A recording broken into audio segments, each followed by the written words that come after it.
We're here to recap the game from last night. If you were in that live stream last night, appreciate y'all for tuning in. We kind of debriefed the game a bit, but after a night's rest, after a couple of hours to be able to soak that game in, leaving this game just makes me feel even worse on this team. Even worse. I'm kind of numb in terms of being angry with the way this team plays. That's kind of over with.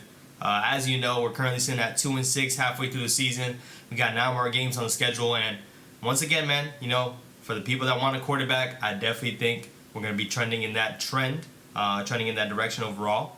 But, the biggest thing is going to be, what do the Giants do these next 9 games? The people on this roster, the coaches, the players, they're going to go out there and try to win every game.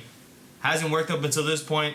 Will it start working eventually? That could negatively impact the play of drafting a quarterback. But speaking on specifically yesterday, man, this team was a mess. When you look at the flags that we had, when you look at that 2-point conversion try, there's a lot of things that, once again, man, as being a Giants fan and being a Giants fan the past couple of years, this is now my 3rd season covering the team. Tired of being the laughingstock.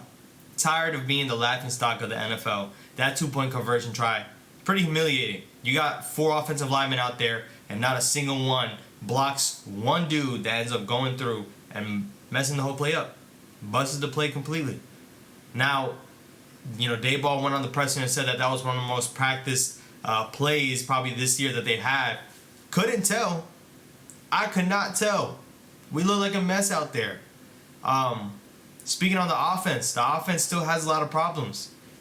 If we take out Tyrone Tracy, we don't have a touchdown these last 3 games. Tyrone Tracy scored in the Bengals game. We failed to score a touchdown in the Eagles game. And Tyrone Tracy also had a great game and a great touchdown last night against the Steelers. And when you look at it, Daniel Jones hasn't thrown a passing touchdown in 3 weeks. That's a problem. Anybody who's still kind of on that Daniel Jones bandwagon, who's still hoping, man, gonna have to give it up soon. And this was away. Now, Daniel Jones plays better away than at home, sadly, which is crazy to think that happens. But that didn't work for us last night. It didn't work. Daniel Jones made an interception at the end of the game that you look at the freeze frame, and I'll make sure I have it posted up here if I remember while I'm editing. Make sure I have it posted up here. You got Tyrone Tracy and you also have Theo Johnson wide open. Somehow, some way, that play ends up being an interception.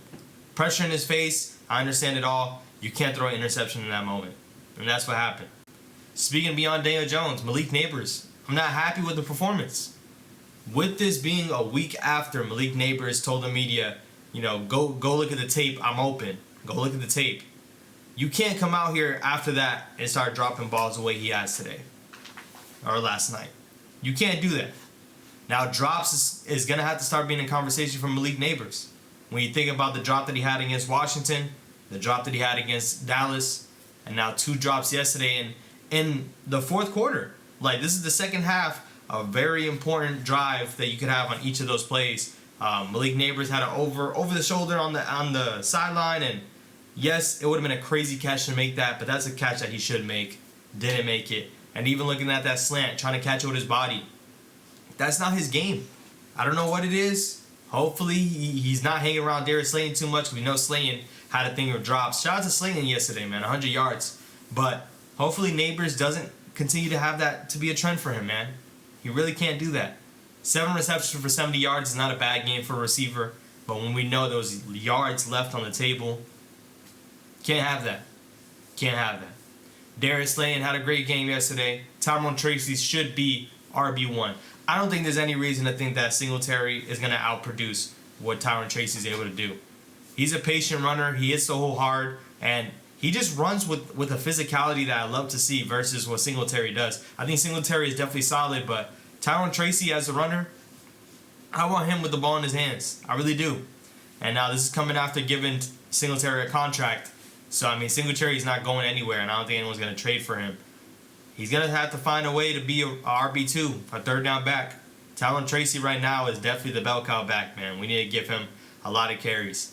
And you seen it yesterday, 146 yards on the ground against a good Steelers defense. I'm glad to see that we were able to run the ball because I feel like they got away from it too early in Philly, with Philly. And that ended up, playing out bad for us. So hopefully they continue to pick that up to be a trend.